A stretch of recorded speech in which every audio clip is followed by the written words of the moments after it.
Hello, everybody, and welcome to the final installment of our Green Bank Observatory 65th anniversary colloquium series. It has been an absolute pleasure to see all of you and have you join us for the many iterations that we've gone through. So, as I have said in past videos, my name is Jessie Bublitz. I'm a postdoc here at the observatory, and we are using this colloquium series to look back at the past 65 years at the observatory and the research that has come out of it and gone on to push forward the science that we are still actively searching for right now. So it is my pleasure to introduce the speaker for this week, Dr. Steve Croft. Steve Croft is a researcher at UC Berkeley, as well as the project scientist for the Breakthrough Listen project, and director of the SETI Research Center, the Research Experience for Undergraduates. His research focuses on supermassive black holes and their detections of their collisions, as well as their environments. He has been using a worldwide array of telescopes for these tasks, but we have gotten him to join us here today, Green Bank, to take a look at the search for technosignatures, which began here with Frank Drake 62 years ago. So, Steve.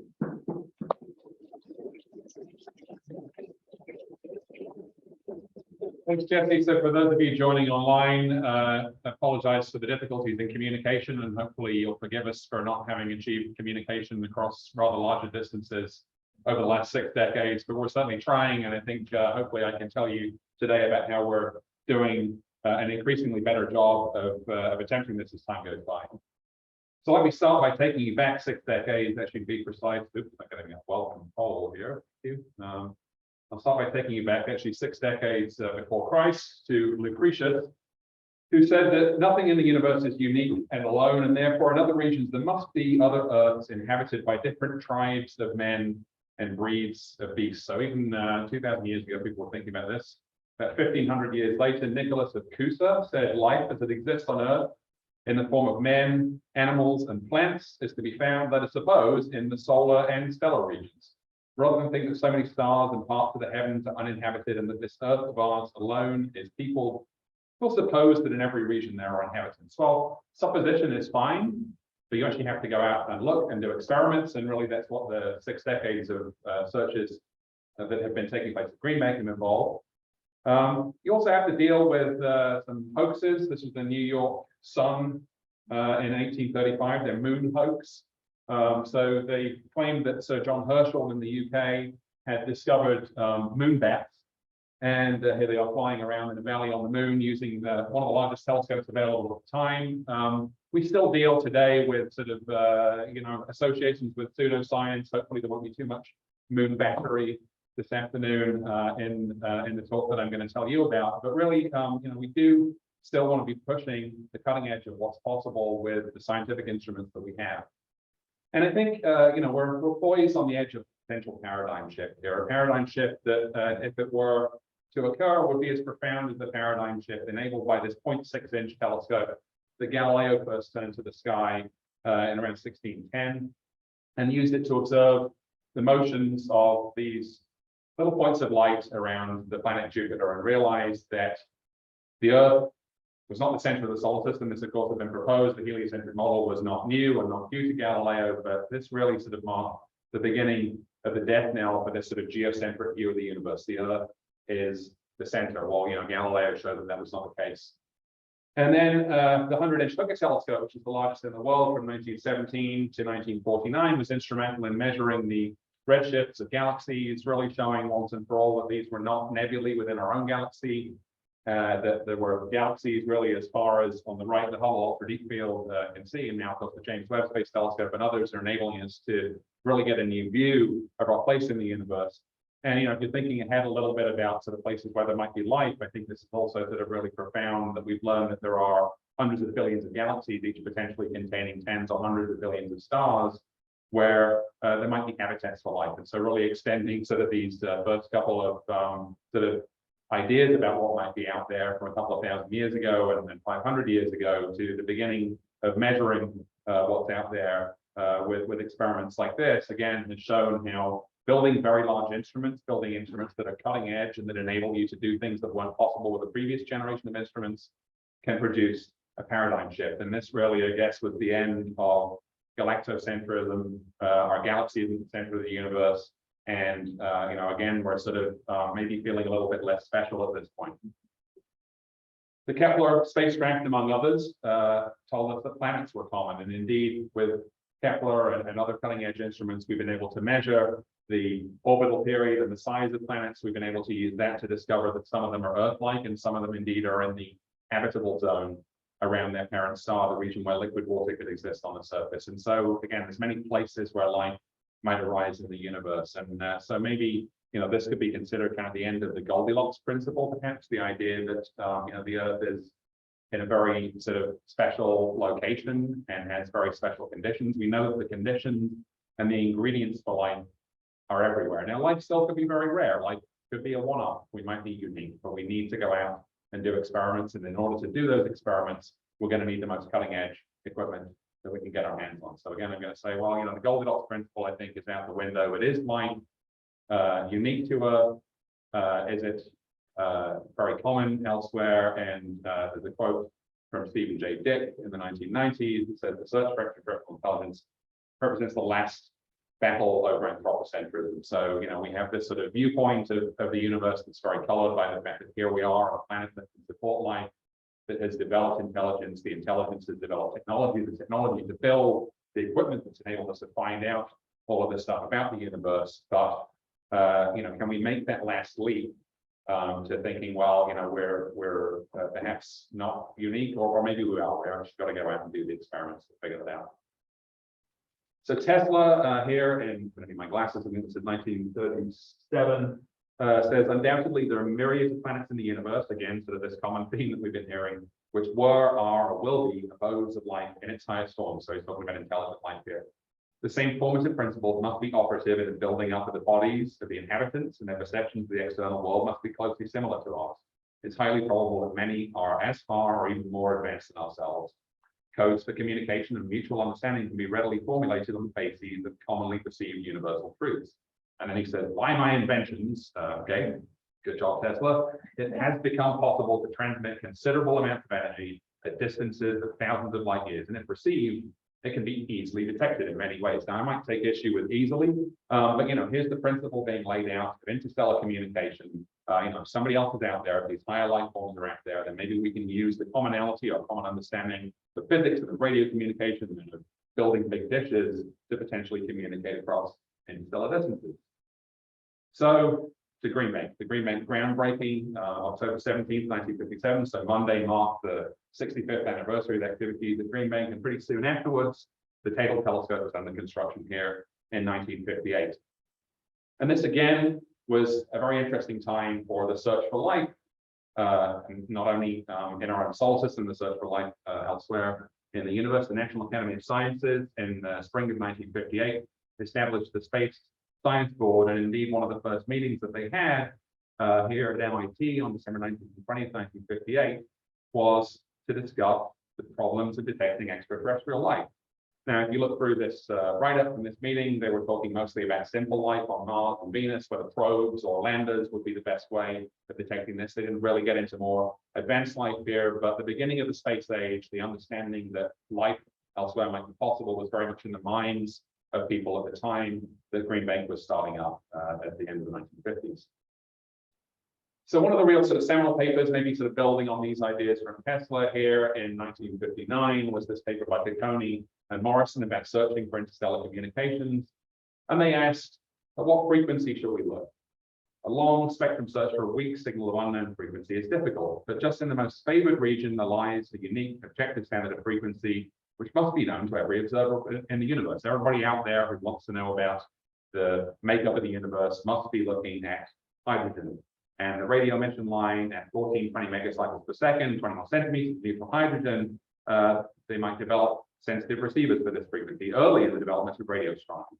And so the operators of the assumed source and the present state of terrestrial instruments justify the expectation. So they said it will be most promising to search in the neighborhood of 1.4 gigahertz. Now, it wasn't long before people pointed out that sort of polluting your band where you need the most sensitivity to observe hydrogen is maybe not the best idea, and various other kind of magic frequencies were proposed. The idea that that a sender and a receiver must have some sort of agreement as to where to transmit and where to search without an ability to communicate ahead of time meant that, particularly with the limited range of frequencies in these receivers that were available at the time, the limited bandwidth coverage, you had to kind of guess and use your best guess as to where they might be transmitting to do these searches.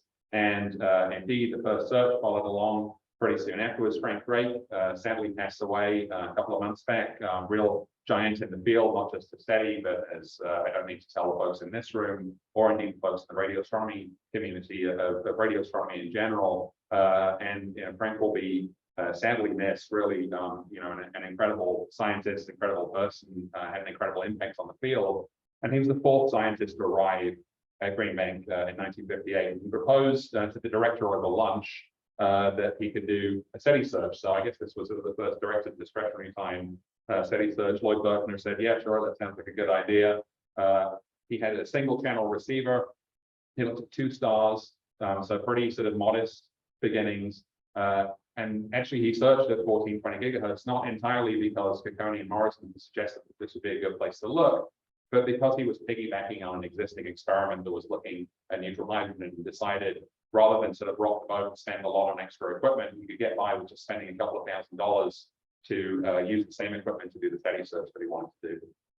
So 11th of April 1960, with a single 100 hertz channel scanning across 400 kilohertz of bandwidth, he looked for 6 hours at Tau SETI, saw nothing. So the beginning of sort of disappointing experimental SETI searches, I guess.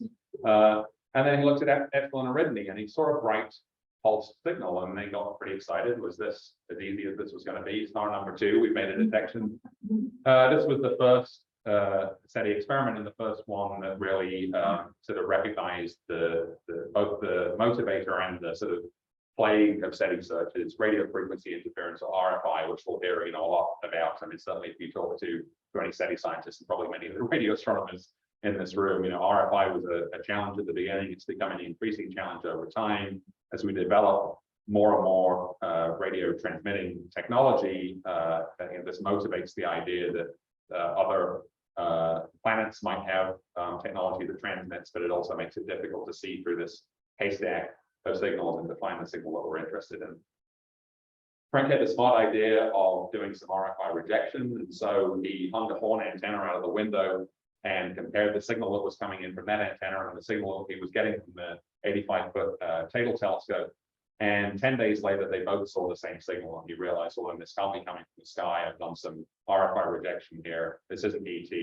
And he spent 150 hours over 2 months, didn't detect anything that he was convinced was due to extraterrestrial intelligence, and that was the end of this first SETI experiment, Project Ozma. There was a thought that maybe that signal he had seen was perhaps due to a plane going over sort of a period appropriate plane here. And indeed, even in the National Radio Quiet Zone here, where there are restrictions on local transmitters, we still have problems sort of getting, I think, the tourists to turn their Bluetooth off on their phones and all of this kind of stuff. But it's still very hard to police what's going on overhead, both in terms of planes and, well, the first satellite that was launched around this time as well has led to a proliferation of satellites in the modern era, and that continues to be, again, sort of the main challenge that we have here. So by 1961, the Space Sciences Board had convened a committee on exobiology, and they had a meeting. I guess this was, I don't know why it was at Stanford Medical Center, but that's where they had their meeting in 1961. The Exobiology Committee 14, and they had some ideas about how you might find life elsewhere. Maybe you could look at atoms and nuclei. Maybe you could look at inorganic molecules. Maybe you could look at organic molecules. You could look at macromolecules. Maybe you could look at organized structures, like looking for cells and organelles. either in spectra or functional evidence. You could look at motility, catalysis, metabolism. So, some of these things are applied by the sort of, Mini Cooper-sized robots that are driving around on Mars, sniffing the dirt and looking for signs of biology now. They also sort of rather strangely suggested that you might look for beehives or bomb shelters. I don't know why they picked those two examples particularly, but artifacts that might be sort of functional byproducts of life. This would now be called, I guess, SETI, the search for extraterrestrial artifacts. It's something, that is kind of, again, sort of gets people a little bit worried that this can get a little bit fringe, ET building the pyramids and this kind of stuff. But, we shouldn't dismiss this out of hand, the idea that there may be other advanced civilizations out there that have developed the capability to build long-lasting artifacts that we might be able to look for. And then lastly, but not leastly, information, visual, acoustic, radio, looking for intelligent communication. So Frank actually spoke to the Space Sciences Board staff officer, Peter Pearman, who said, well, we'll sponsor a conference at the Green Bank Observatory. They decided this to be an invitation-only conference, and they held it on November 1st to 2nd, 1961. Frank was there, Decone and Morrison were there, young Carl Sagan, Bernard Oliver was there, several other people, including one guy who won the Nobel Prize, but sadly not for SETI while he was here, he won the Nobel Prize for Chemistry.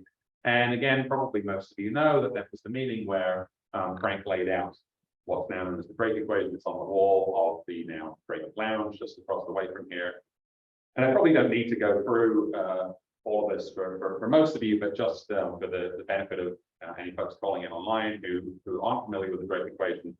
It's an attempt really sort of to parameterize, I think, kind of sort of a degree of ignorance that has gotten slightly better since 1961. But how many communicating civilizations might there be out there in our own galaxy? So this N on the left, Drake's N, is the product of the rate of formation of stars in the galaxy. So we don't we have sort of some idea of what that was. I guess the sort of number now, let's call that 5. It sort of depends on what kind of stars you're talking about. And multiply that by the fraction of those stars that have planets. Multiply the fraction of stars with planets with the number of Earth-like planets per star. The fraction of those that develop life. The fraction of those that develop intelligence.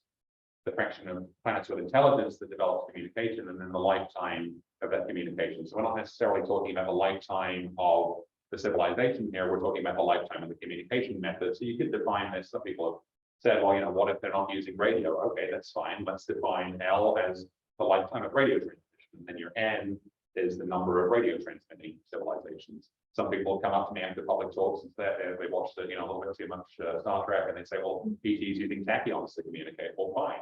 Let's define L as the lifetime of tachyon commuting civilizations, and tell me how to build a tachyon detector and put it on GBT, and we'll get right on it. But for now, we'll focus on things that we know how to communicate with. There's got to be some common ground. There's got to be this. Maybe they're not using 1420 megahertz, but maybe we can sort of come up with some ideas about the kind of technology that somebody else out there might be using, and then we can attempt to detect it and put limits on its prevalence if we don't find it.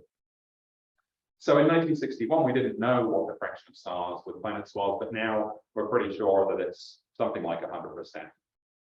The number of Earth-like planets per star, well, maybe that's something like 1 in 5 planets per star have about 1 in 5 stars have an Earth-like planet in the system.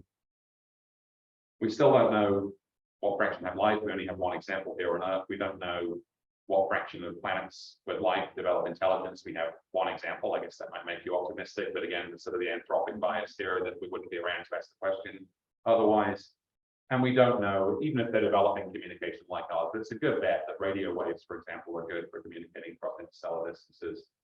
And so, you end up here, well, L is a pretty important factor. And, if you sort of watch how things are going, in the world today, then you might not be very optimistic about L for our species as a whole, never mind for, L as for communication. But, to some extent, if you were optimistic, and I think Frank was an optimist on this point, then you could say, well, let's just assume that everywhere where the conditions and the ingredients are there, the life develops, and let's assume that inevitably life develops intelligence, and let's assume that inevitably intelligence develops the ability to communicate. And then you have this sort of slightly simpler equation, and you'll see I kind of fudge the numbers a little bit there because you multiply those numbers together and you get N equals L.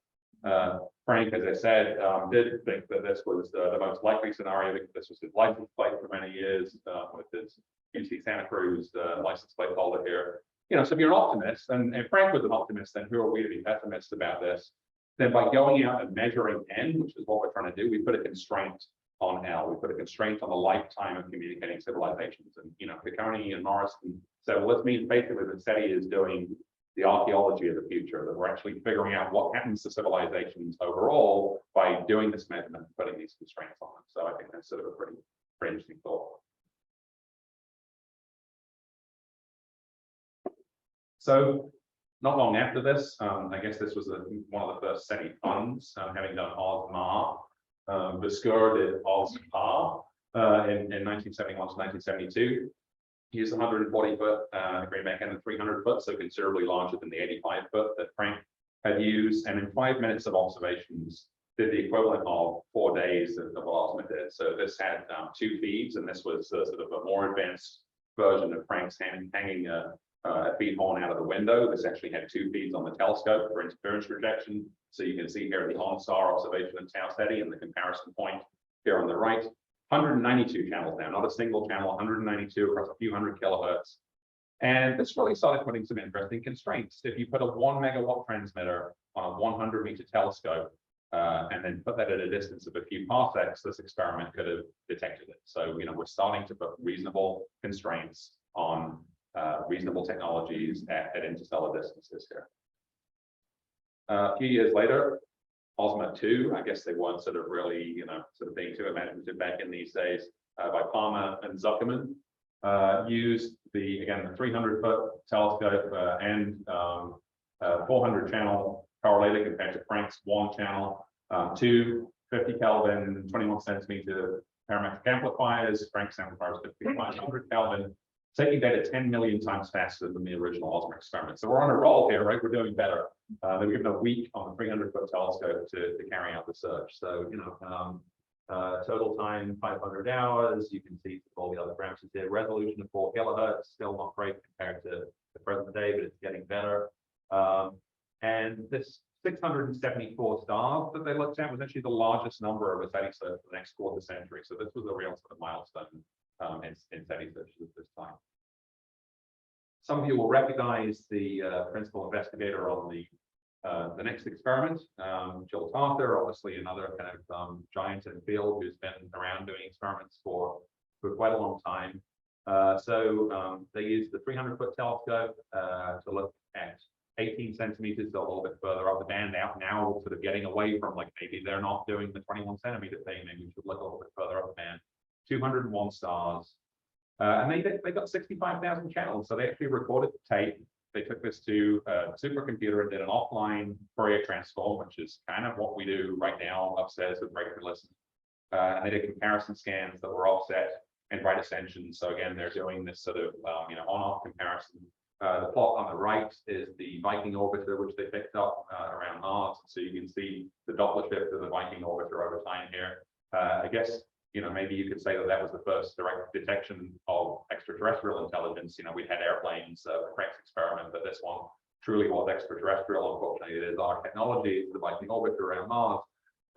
But limits a few times the Arecibo radar. So sadly, you know, the Arecibo radar is no more, but it was one of the most powerful beam radar transmitters, and it could have picked that up at 25 parsecs away. So pretty powerful search. I also thought it was notable that this experiment was supported by NASA. It's taken a little bit of effort to get the federal funding agencies back in the game, particularly sort of there was kind of a SETI winter in the 1990s and 2000s where really funding of any kind wasn't really forthcoming. But you know, as I'm sort of illustrating here, there were nevertheless quite a few groups that were doing SETI, and this again is just focused on Green Bank. I mean, you know, there were a lot of other experiments that were going on elsewhere at this time. There's several great articles in the literature that you can go and find out more about these, but I'm focusing on the stuff you know, here at the Green Bank Observatory. This one I couldn't find a lot much information about. Damashek, 1983, used the 300-foot. I can't even read this there myself. Frequency resolution looks like 2 megahertz frequency resolution. So this was a pulsar survey. And they used the pulsar survey and also did a SETI experiment with this. So, you know, nice example of kind of killing 2 birds with 1 stone. The pulsars at this point are kind of more mainstream science. You can do some SETI kind of on the side without bothering anybody too much. So, that was a good example of that. And then along comes even more of a sort of, dual use experiment. So the Berkeley piggyback SETI program, or SERENDIP 2, Dan Wertheimer, who's been involved in SETI for many years, many of you know, 300-foot telescope, commensal observations. So the 300-foot telescope is doing whatever the 300-foot telescope is doing, and the back end is also recording at the time. And they got 885 hours in 1986 and 87. Look for 15 signals that didn't occur more than one sky position, and so the ones that are circled on the right here in red were the ones that looked significant but occurred at more than one position on the sky. And then they said, well, let's roll those out. Now we have sort of a power law distribution of what remains. That is what we'd expect basically from the noise statistics. So, again, sort of RFI here, hard to do your interference rejection, particularly since they don't have sort of dedicated on-offs. And this is, one of the downsides of commensal searches, certainly commensal searches with a single pixel, on a big telescope, that you don't have that kind of ability to do the sort of slightly, the much better sort of techniques for interference rejection that are available when you're sitting in the driving seat or where you have multiple beams in the sky. SERENDIP 2 ended rather ignominiously. I'm sure many of you, again, here in the room, need no introduction to the collapse of the 300-foot. But that didn't end SETI at Green Bank, and indeed, the collapse of the 300-foot really sort of led, I think, indirectly, at least to my understanding, to the development of GBT, and so new capabilities, new instruments coming along. Another one here that I couldn't find that much information about, but a search towards the galactic center, and 33 nearby stars, 76 hertz frequency resolution, now a little bit better. Mirabel 1986 using the 140 foot.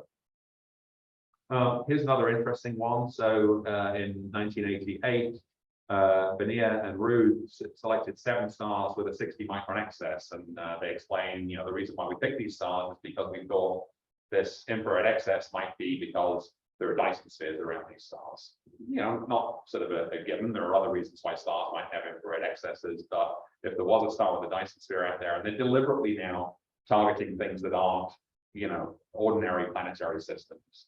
So, maybe we want to get away from our biases of just looking at sun-like stars, of just picking, stars that might have planets like Earth, and pick kind of weirder stars. Maybe we should be doing sort of more exotic optics. And that's their argument here. So they observed at 8.7 gigahertz, the frequency of the 3 helium plus hyperfine transition. So again, they're saying, well, let's get away from 1.4 gigahertz. And the only reason that you might see this, except if you were looking, at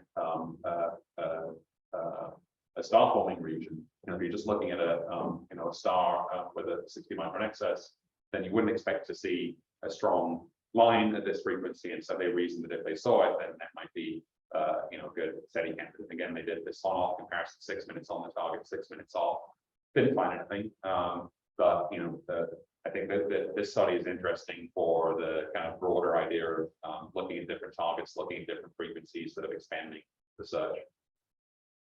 So this was around the time that the NASA High Resolution Microwave Survey was proposed and indeed funded and got underway, and then almost immediately was canceled, actually after a lot of technology development, but really didn't get sort of very much time on the side, just a little bit of time at Arecibo. But the development that went into that, funded by NASA and then killed, famously by the Congress, this sort of little green man search that hasn't turned up anything, and they pulled the plug.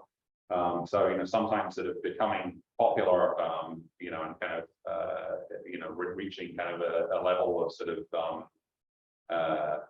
importance in terms of the use of telescope time and in terms of the the sort of scientific goals. In this particular case, meant that they were sort of a target and kind of sticking their head out and got cancelled. They did manage to pull together sort of the equipment and a lot of the kind of development that went into that, and put together this Project Phoenix program. So this was a program that ran in 1995 in ARCS, and then from 96 to 98 ran on the 140 foot at Green Bank, and from 98 to 2004 at Arecibo. There's not a lot of information about this survey that's out there in the literature. Peter Backus had this abstract from the AAS presentation where he sort of summarizes what was done here. So real-time signal detection and immediate verification, narrowband signals that were continuously present or pulsed regularly, drift rates up to about 1 hertz per second. They looked at a database of obviously terrestrial signals found in the previous week, matched against each observation, checked them immediately with a second distant antenna or by on-off observations. They found millions of signals in this case, but all proved to be from terrestrial technology. So set up the limits on the power of narrowband transmitters in the presence of nearby stars. And this was sort of one of the kind of, I think, I mean, maybe there's even maybe some folks in this room who are aware of other searches that took place at Green Bank sort of before the GBT era. The next sort of major advance really was with the GBT. Shown here with our chief engineer, David Mann, for scale. I think the first search that I'm aware of that took place at the GBT was Andrew Simeon and collaborators. So this was back in 2013. And they looked at, so now we know that there are planets, right? I mean, this is sort of the big jump that's happening elsewhere in astronomy. The Kepler field, we're starting to measure, F sub D, we're starting to measure N sub E, in the Drake equation. We know that there are planets out there. So let's use those and actually target them. And they use the Guppy instrument in baseband mode. So they're recording raw voltages from Guppy here. They did this on-off observation, so they're comparing on and off signals.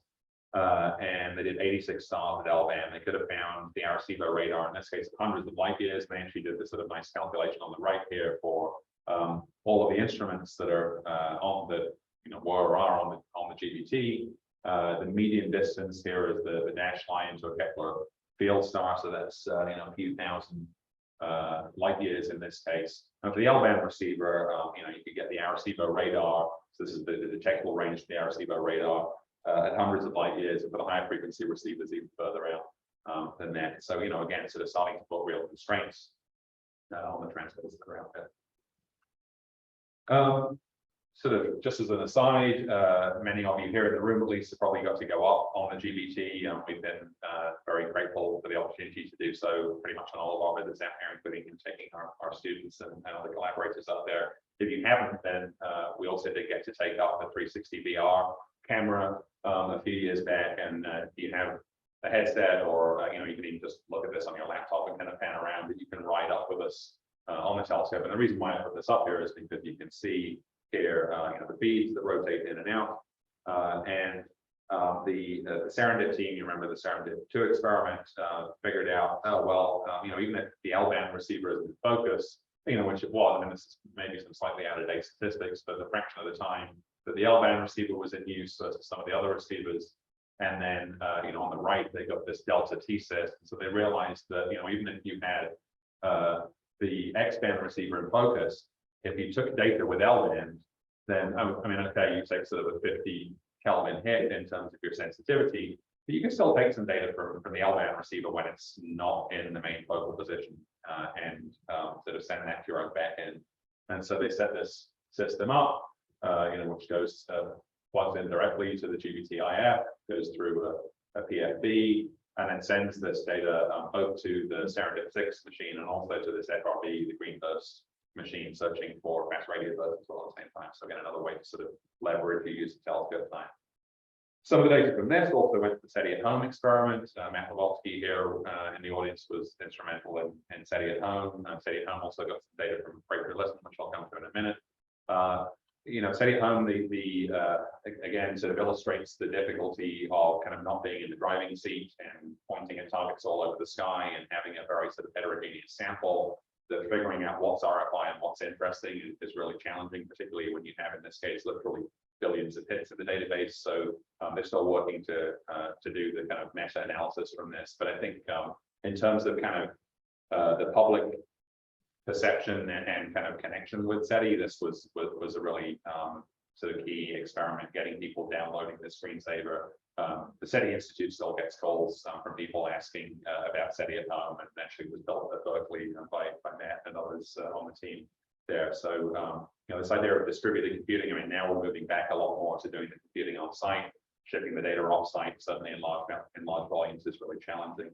But a good sort of example of citizen science, I'll get back to citizen science again in a little bit as well. So breakthrough listen. So here's the back end. Those of you who've been upstairs in this building and seen these two sets of racks will have seen this machine. Described in a couple of papers here. This is, I think it's fair to say, still the most capable digital spectrometer deployed anywhere else in the world, and it's only going to be exceeded when the next shipment of equipment goes out to the Meerkat telescope, where we're also building a back end. Going from that one single channel that Frank had, we now have billions of channels, 12 gigahertz of instantaneous bandwidth, 3 hertz resolution, 8 petabytes of storage, 500 teraflops of compute. Each of these individual compute nodes, the individual computers in this rack, puts out 750 megabytes per second of complex voltages. We're observing 20% of the time on GBT, something like 5 hours a day. Matt might update me on this number, but I think it's fair to say there's over 6 petabytes of data, maybe a little bit more than that, and like 8 now, and these updating the slides in the archive. So we take those raw voltages, we run them through an FFT, we generate 3 data products of this sort of classic SETI data product with a fine frequency resolution, but we also make for all of our data a medium resolution file, 3 kilohertz frequency resolution, 1 second sample time, a high time resolution, 366 kilohertz, 349 microsecond sample time. So this is more of a sort of pulsar data product. So if you're interested in spectral lines, if you're interested in pulsars or fast radio bursts or whatever, then there's potentially something in the data set for you. And indeed, if you're interested in SETI searches, then we're happy to make the data available to collaborators, and indeed we have done. So what do you see? Well, here's one of those compute nodes with one of the drives slid out, just to show you, these things are packed full of hard drives. And on the right is the scan that comes out of this waterfall plot. So this is sort of the bread and butter of the searches that we're doing today. This is 187.5 megahertz chunk of the band. So you're just seeing the output from one of these compute nodes. Again, the whole system can output 12 gigahertz. We just get a couple hundred megahertz here, and this is 5 minutes in time. The black vertical lines here are an artifact of the way that we channelize the coarse channelization here, 3 megahertz wide coarse channels, and each of those 3 megahertz coarse channels split into about 1 million fine channels. And so there's a lot of frequency resolution across this file here, and you can see some signals, right? You can see some sort of fairly broadband relative to that 3 hertz resolution, some squiggles and some lines and things in here. So there's some signals. Did we find ET? Well, Frank's plane, it's a lesson to us that RFI is everywhere, including again in the National Radio Quiet Zone, and particularly when you're outside of the protected bands, where you look at all the uses of the spectrum that there are, and maybe you start to despair at this point and think, well, if Frank couldn't do it in 1961, and with all of this that's coming online now, maybe we just give up and go home. There are signs of intelligent life all over the place, but they're all sadly just here on Earth and their own stuff. So we run our data through a search pipeline that looks for these narrowband signals. We get a catalog of these narrowband signals, and my student Daniel Baptista, who's here in the audience, has been looking at the how these signals crop up as a function of frequency. This next plot is going to make you wince, although it's not quite as horrible as it looks initially. This is the spectral occupancy across L-band for SETI signals in 1 megahertz wide channels. And so, you might look at this and think, well, L-band is toast. We can't get anything out of L-band. It's not quite that bad. This is saying there's at least 1 signal in a 1 megahertz channel. And then we count the fraction over here, about 160 scans. So we've taken 160 scans, and he says, in what fraction of those did I see a 3 hertz wide hit? In that channel, and then we pop it up as a function of frequency. And you'll see that there are some bands that are worse than others. Now, if we go to X-band, X-band actually looks quite a lot better. Top end of X-band here, we're maybe seeing some satellite downlinks, perhaps from the Starlink system, or maybe from some other satellites. We need to look into that a little bit more. There's a slightly less sort of depressing way of looking at the data here, which Daniel put together, which shows you here is sort of 160 files. Now this time just sort of stacked up, where he's counting the number of hits in those bins again, but just color coding them. And so the worst bands are definitely the ones around, sort of 15 to 1600, where there's the GPS, there's some communication satellites, still at 1200. Likewise, a lot of this actually is sort of global positioning related. The next band by comparison, it sort of looks okay. So there's reasons to develop that are good. But this is the challenge. This is the challenge of sort of avoiding this RFI, of characterizing this RFI, understanding the RFI, and advanced conversations with the interference protection group and sort of RFI, folks that are interested in RFI here, trying to figure out how we can also sort of benefit the observatory by characterizing the RFI that's there, sort of seeing and avoiding the RFI and sort of benefiting everybody with this. So, again, not to get too depressed, well, how do we sort of work around this? Well, one way is to use the fact that, the GBT is pretty directional. I mean, there's some side lobes here where we might get signals coming in, but we can point the telescope. And again, being in the driving seat, pointing the telescope really enables us to do interference projection better than we could if we were just along for the ride on a commensal experiment working with somebody else. And so, just a little example using the Stellarium software here of how we do observations: 5 minutes on a star, 5 minutes off, 5 minutes back on a star. You see the star Vega in the center there. 5 minutes off the star, 5 minutes back on the star again, and then 5 minutes off the star. And you'll see as we pan around to another region of the sky, there's some satellites that are plotted on here as well, including in the geosync belt going off there to the right. But it's unlikely that you're going to see a satellite, even a slow-moving satellite like this green GPS satellite coming in here. Maybe it'll show up in a few of your observations, but by and large, you're not pointing foresight at a satellite for 30 minutes at a time. And so you can really do some pretty good interference projection by comparing the on and off scan observations here. And this is basically how we do our observations with Green Bank. We do 5 minutes on the source here on the A star. We do 5 minutes off, 5 minutes on, 5 minutes off, 5 minutes on, 5 minutes off. So AB, AC, AD, and what we call a cadence. And then we can compare the signals. And basically, your SETI search consists of find things that are in the top row that are not in the bottom row. And you probably don't see any right here. You probably do see some things that are in the top row and are also in the bottom row, including some things around 2.4 gigahertz, which I suspect are, if they're not people who haven't turned off Wi-Fi or Bluetooth on their phones, then they're sort of other examples of similar transmitters that are not supposed to be here. And again, maybe kind of characterizing this and sort of figuring out where it's coming from, using the data set to figure out what time of day or what direction, and these kind of things can really help.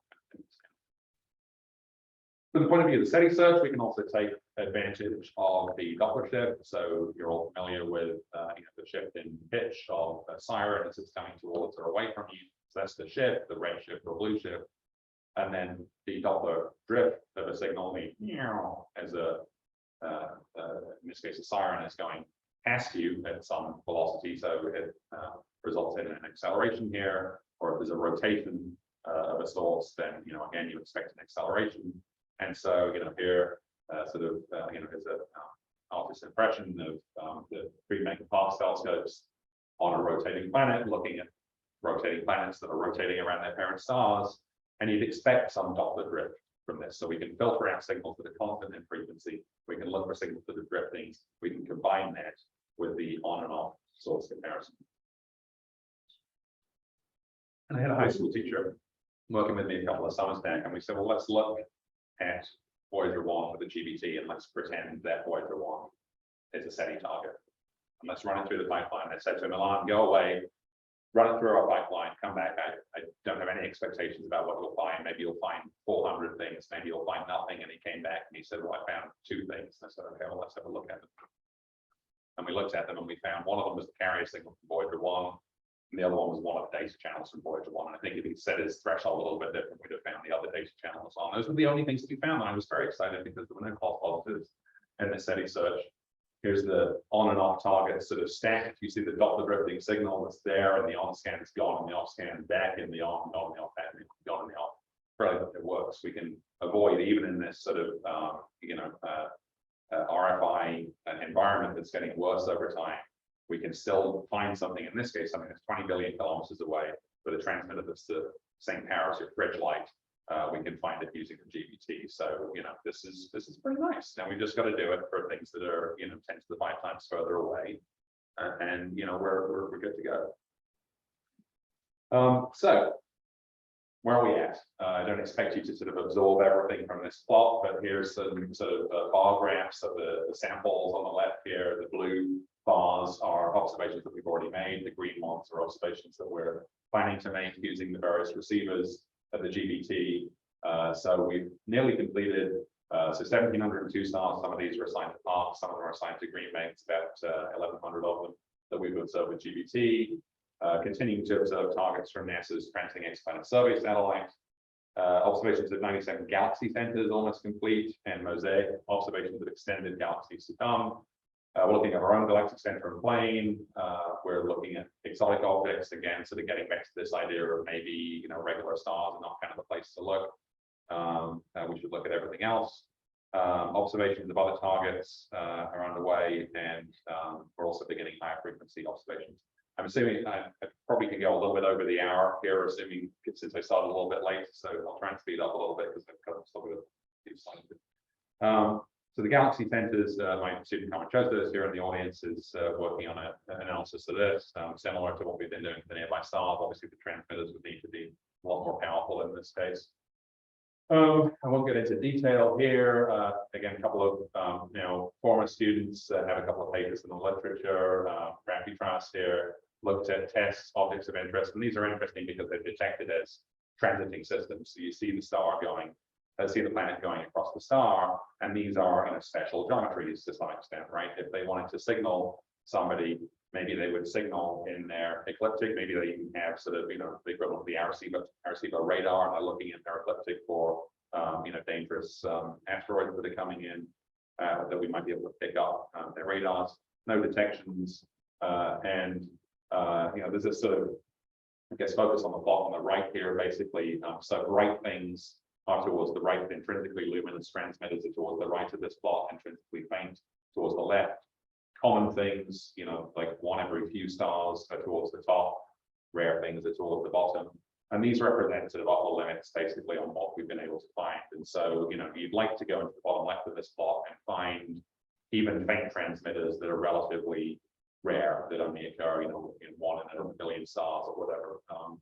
And it's hard to get the combination of area and of sensitivity, to push down, but we can sort of do, again, the galaxy would be on the sort of bottom right here. You get a lot of stars, but not with very much sensitivity. And then, these sort of nearby star samples up on the left.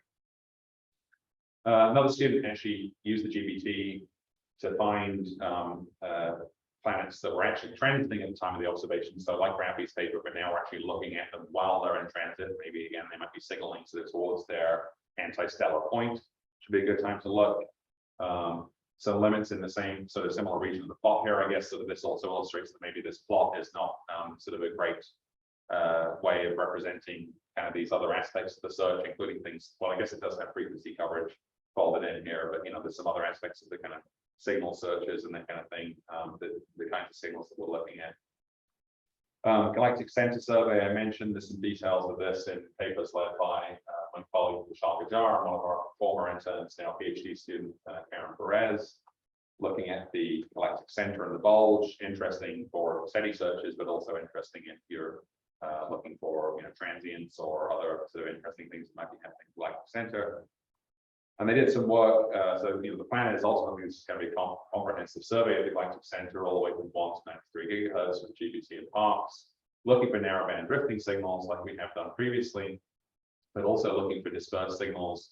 I don't have time to get into sort of what an FRB is and what it looks like, but if you're familiar with it, the sort of characteristic dispersive sweep of an FRB, maybe we could also look for FRB-like signals that are flipped in time or flipped in frequency or both, and then we can use sort of the same technology and this idea like if ET is transmitting, at the neutral hydrogen frequency, that's a good place to look. And they're thinking, well, if they're looking for FRBs, maybe they'll flip their data and run an FRB search. So we'll send them a chirp signal that goes in the other direction and see if they pick it up.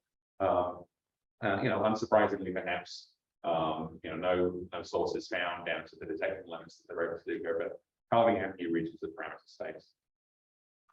I wanted to mention some other groups that are also using the GBTs. There's Jean-Luc Margot's group at UCLA, involving a bunch of students in his graduate class. They're using the Guppy backend, getting Guppy raw data. This paper reports the results on 31 stars. They use a finer time resolution in their data, so they're basically observing it to the maximum sample rate that you can get, which we don't do. We do averaging in time because data volumes are huge. When you're observing sort of fewer stars, then you can be more more generous with your resolution choices here. They pick up 200 times more signals per second per hertz than we typically do, in part, and it's a variety of reasons of why this is. In part, the way that you can read their papers and our papers and sort of see what we think. In part, the way that they sort of combine. Sorry, 2 minutes. But I'm okay to go over a little bit. Part of the way that they sort of combine signals in sort of RFI busy regions of the plot here. So whether detecting all of those signals is key in busy regions, is debatable. But definitely, it's good to have other people who are observing with the telescope who are doing different things to what we're doing. Who are writing papers that are sort of gently poking at what we're doing and sort of motivating us to do a better job as well. So it's really great to have kind of the SETI community coming back together. They also got a grant to do some citizen science research with the GBT, and they're doing some machine learning stuff that I won't get into here. Jason Wright's group, also involving some grad students at Penn State. Here they use our backend to look in the direction of where a probe that might be, let's say, from the Alpha Cent system, or at least trying to send signals back to the Alpha Cent system using the sun as a gravitational lens. Where might that probe be in the outer solar system? They looked at it. This plot on the right is kind of interesting. Again, don't put too much stuff in this talk, but if you're looking at this little region in the red box there, you might say, okay, there's a signal in the on scan. It's not there in the off, and it's back in the on, and it's gone in the off, it's back in the on. I guess it's sort of there in the off as well. And then you zoom out, you realize actually there's these whole kind of sort of features sweeping across the band. Again, these sort of broader RFI features that we have to have a better way of doing. I'll mention this briefly because you can go and read about this online. Mike Garrett and the team at Manchester realized that you're looking at a star with a GBT, but there's a whole bunch of other stars in the background. The red histogram here, a lot of them are at larger distances. But you can use this to put stronger constraints by not even going and re-observing, just using our GBT existing publications and saying, well, you thought you were looking at one star, you were looking at a whole bunch of them at a time, so we recomputed your limits. Thanks, Mike. And then, even for galaxies as well, there's an article that I'll just point you to here that just came out in the Supercluster online magazine called the Extragalactic Alien. You can go and read more details there. We make a bunch of data publicly available. We make our backend available if you want to observe. People have used this for fast radio bursts. People have gotten papers, including Jacob Farber, who was another student of ours, who got a first sort of paper out of this using the backend. We've had some of this was in Nature with some FRB work. If you're interested in using the backend, come talk to me. I won't get into this as well, but fortunately, you have an upcoming community Zoom next Wednesday from Maya Keller, who's going to be talking about how you can use the breakthrough listen data set to look for dark matter, in this case, axion annihilations. And since I don't have time, then I'm definitely going to kind of give you the blow by blow. I guess you can ask me a question about this and come back to it. So what's next? And I'll keep this brief. There are some, what do we want to do in future? How are we going to kind of carry the field forward? Well, the on versus off is great. You've got a single pixel, you can nod on or off, but really having simultaneous off-source observations with feeds like the high-frequency feeds here that can point in more than one place at a time is great. We're going to use the KFPA and other receivers with our backend. We just got, thanks to Ryan, to go and check out the ultra-wideband feed, which is going up on the telescope in just a few weeks, and that's going to really enable us to get a lot more frequency coverage just with the single pixel, but get more coverage across the band, which increases our observing efficiency. And then if instruments like Alpaca come along that enable you again to sort of look at more places at once, then that's great. Google knows how to find ET. I have way too many slides, but you can use machine learning. And again, I just sort of point you to some of the stuff, mostly from our group here, simulating signals and then finding them again using ML techniques. These are these pulse searches that I mentioned, where you can inject these pulses, train an ML algorithm to find them. You can actually find more FRBs using this method as well. We did a Kaggle challenge, getting sort of crowdsourcing. Google stumped up actually $15,000 prize money. If you have similar ideas, you should go talk to the Kaggle folks. They're really helpful. And then I'll just highlight this paper, this is coming out in a couple of weeks from Peter Ma, who's a student working with us at the University of Toronto using PL backend, simulating signals and actually finding some interesting candidates that really do look like on. Cool. Go and look it up later. That's what we want to do, basically sort of find the ET signals, generally if they crop up, in these sort of plots. Machine learning is going to help us do this. We've got a whole bunch of other telescopes that we're using, but GBT, continues to be a key part of our portfolio, particularly, going forward, even as we're doing stuff with Meerkat, BLA, and this kind of stuff. We're doing follow-up for some of these instruments.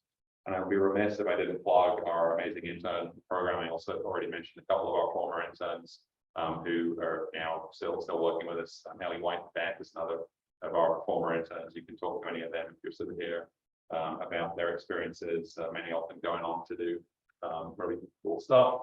And then I'm getting towards the end. I did want to just point out, actually, I was so surprised that going back through the history of SETI, there's been a criticism that, well, these people never published their results. And I found that actually a lot of those previous studies, particularly with Green Bank that I showed you, there are publications that are out there. There are results that are in the literature. Some of them not so much. We've done a pretty good job of publishing in the last few years since Breakthrough started in 2015. So, a lot of stuff in the literature if you want to go and read what we've been up to. And I wanted to very briefly end by sort of making the point that, okay, there's multiple ways to look at the life, right? We can go and do this sort of sniffing the dirt. We can use things like JWST to look at exoplanet atmospheres, and we can use instruments like the GBT to scan the sky for technosignatures. And there's a very nice paper from Jason Wright recently, which if you haven't read it, then I commend to you, that says basically, and we can get into this again. You might ask me a question about this if you want. The Drake equation might lead you to think that technosignatures are rarer than biosignatures, and that's not necessarily the case. There are more planets in our solar system with technosignatures than there are with biosignatures. There's another few reasons why they might be abundant, long-lived, highly detectable, and unambiguous, as Jason says. So I'll close with a couple of quotes, one from the Decadal Review. It's an exciting time to practice the astronomical craft as humanity ages ever closer to being able to answer the age-old question, right? At least 60 BC, are we alone? It's humbling and exciting to contemplate that the question of whether life exists elsewhere could be answered with the technology, my point in the right direction, with technology that we now possess. And as Kekoni Morrison said back in 1959, the probability of success is difficult to estimate, but if we never search, the chance of success is zero. Thank you.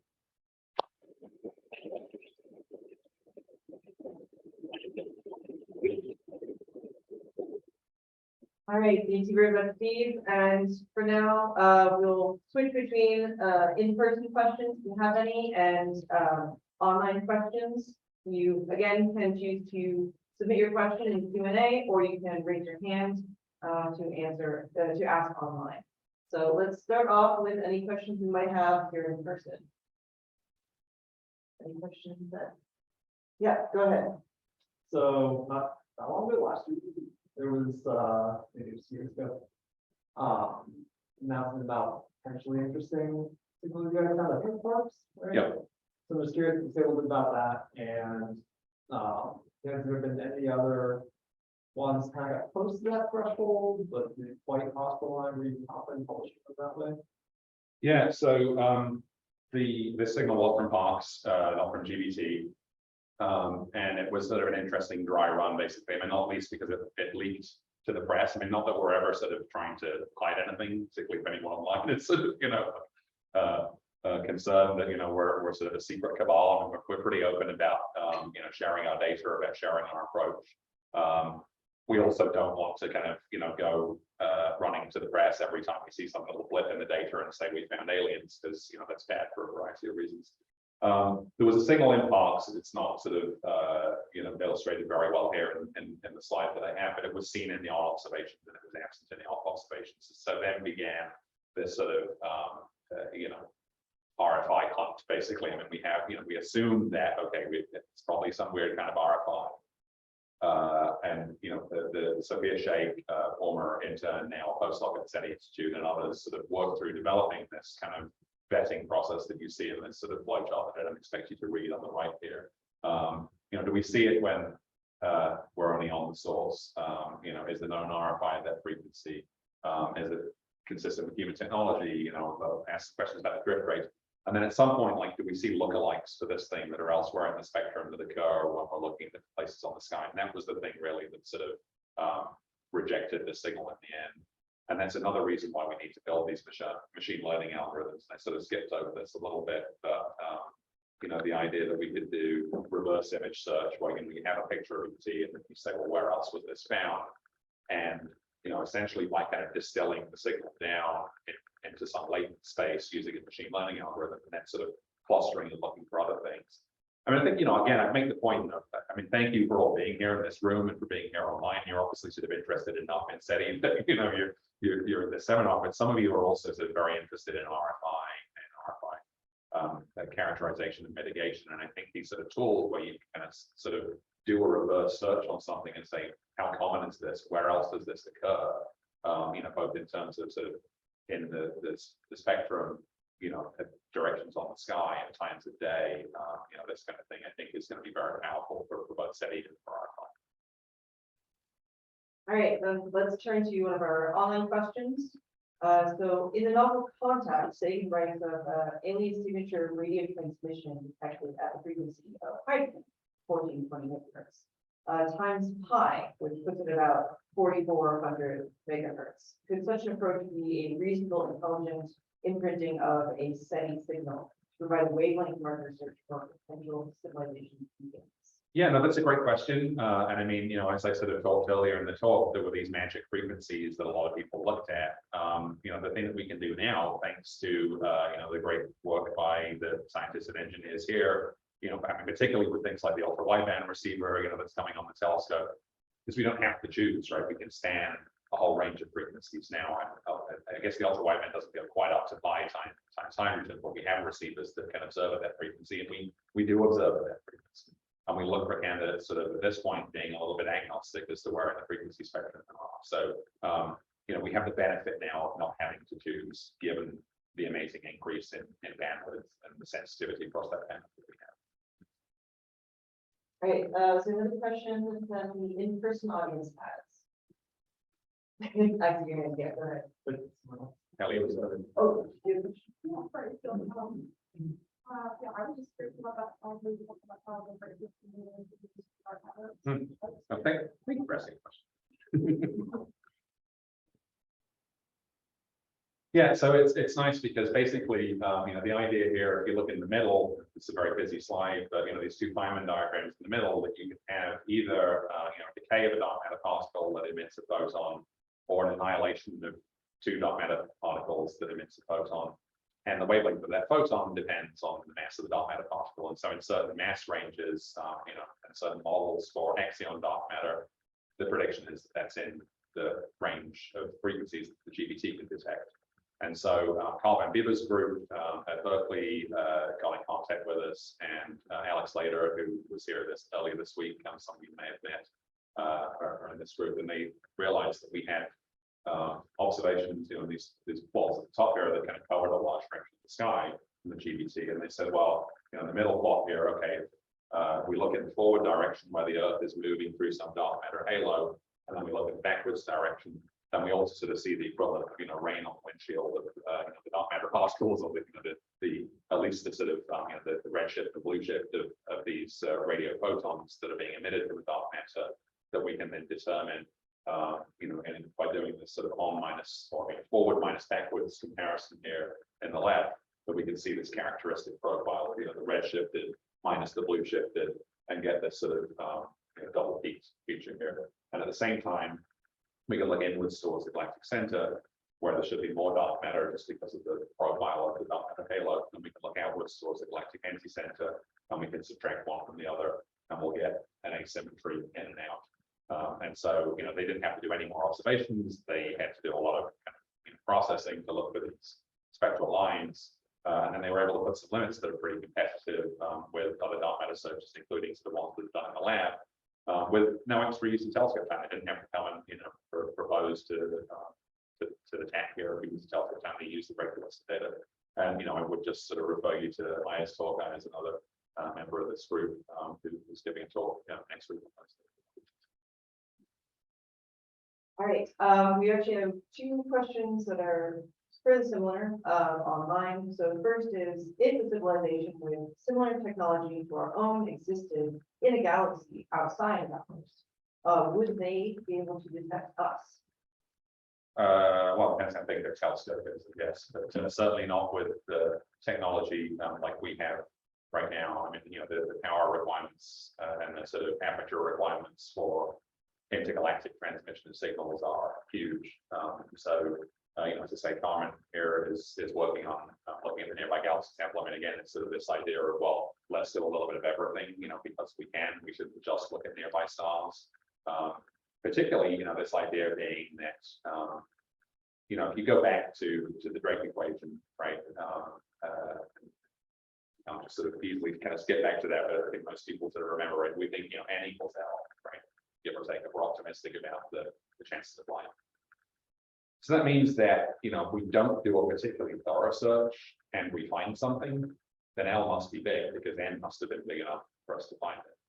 And even if we do a very thorough search and we find something, then, L is probably, at least more than 100 years, right? Because if N equals L, L is 100, and it's 100 of them out there in the galaxy. So you've got to do a pretty good job to find it. And turning that on its head, that means that if we find them, particularly with an not very thorough search, then you're picking randomly out of some distribution that might go from 0 to 100,000 years. So you might find, the expectation value of that might be a 50,000-year-old technology, which, I mean, who knows what our technology will be in 50,000 years, right? If their technology is more advanced than ours, then maybe galactic communications are, a cinch for them, and we'd easily pick them up. Or maybe them picking us up is easy, or maybe they're sending intergalactic probes and they've got plenty of time, for them to get here. I mean, I don't know, it's like some of this sort of starts to really sound, a little sort of science fiction-esque. And again, you might just sort of roll your eyes and say, well, let's give up and not work.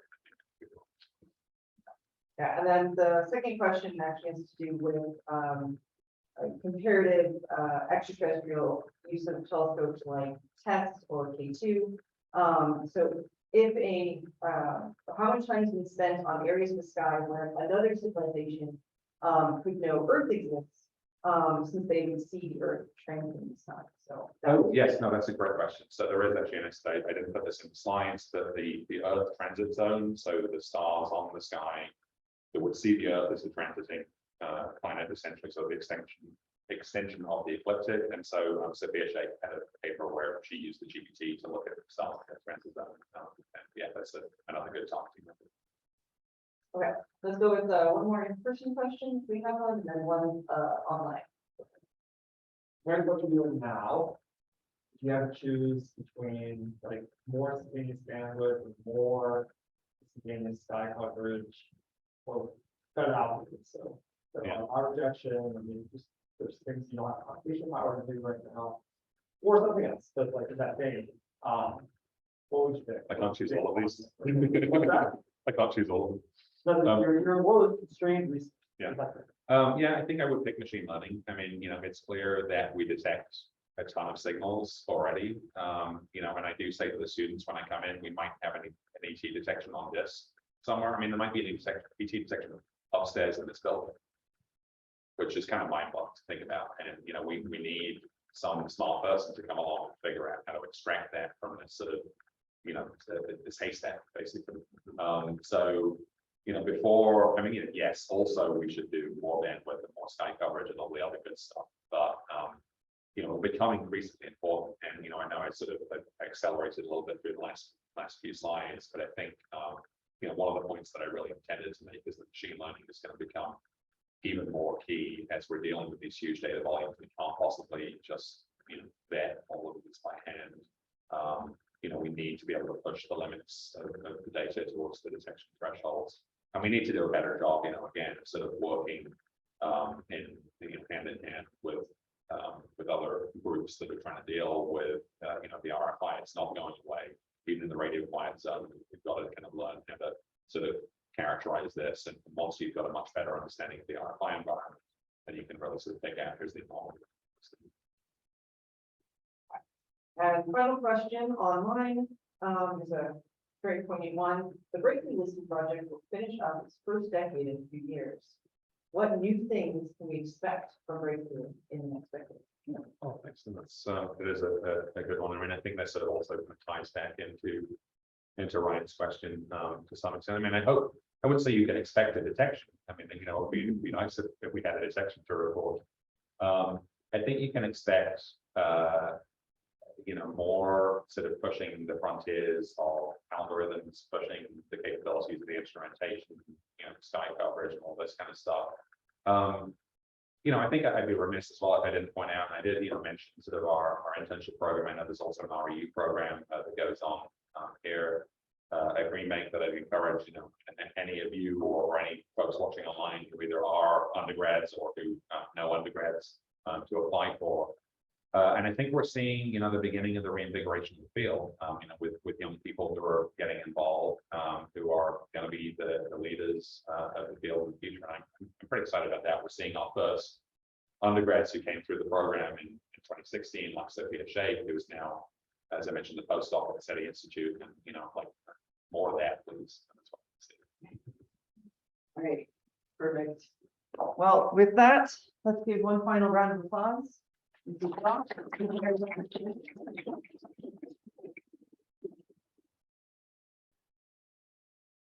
And thanks to all of you, both in person and virtual, for coming to our colloquium series. It has been a pleasure to share these talks with you all. I know there were a few final questions online we didn't get to because of delayed start, but you can always get in touch with us for more questions. So with that, I wanted to give everyone a great thank you and have a great day.